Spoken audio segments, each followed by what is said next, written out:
ایران با جام 16ام.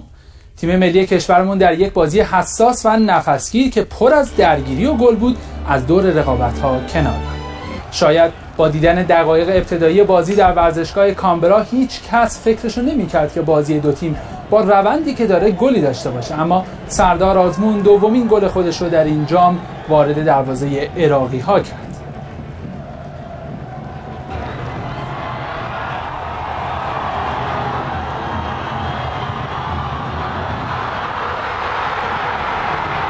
بلافاصله شاگردان شنیشل به دروازه ایران هجوم آوردند، اما همچنان دروازه حقیقی بسته موند. اما نیمه اول بازی با یک اتفاق تلخ همراه بود و اون هم اخراج پولادی که دومین کارت زردش رو از بنیامین ویلیامز استرالیایی به ناحق دریافت کرد.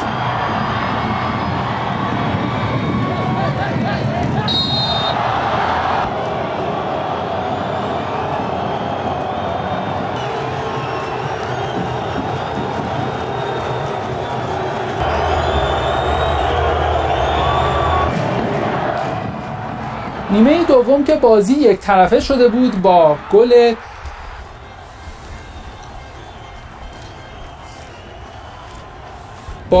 گل عراقی ها همراه شد و احمد یاسین بعد از 326 دقیقه دروازه حقیقی رو باز کرد و در نهایت بازی 1-1 مساوی شد و وقتای اضافه تعیین کننده تکلیف صعود. نیمه اول وقتای اضافه خودش به تنهایی 2 گل داشت و این بار ما بازی باخته رو مساوی کردیم. ابتدا یونس محمود عراقی ها رو پیش انداخت، اما پورعلی گنجی شادی رو به کاروان ایران برگردوند و بازی 2-2 شد.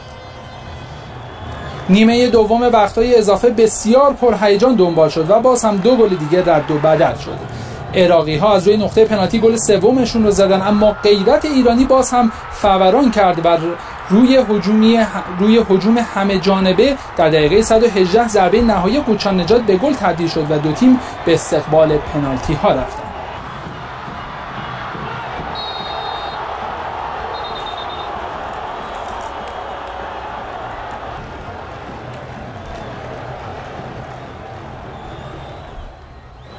پنالتی اول رو حاج صفی به بیرون زد، اون طرف هم عراقی ها روی ضربه اول خودشون به گل نرسیدن. در ادامه پورعلی گنجی، نکونام و سید جلال حسینی، وریا غفوری و جهانبخش ضرباتشون رو به گل تبدیل کردند، اما ضربه وحید امیری به دیرک دروازه خورد و گل نشد. به این ترتیب عراقی ها با برتری 6-5 در ضربات پنالتی و 9-8 در مجموع به نیمه نهایی راه یافتند و حریف کره جنوبی شدند.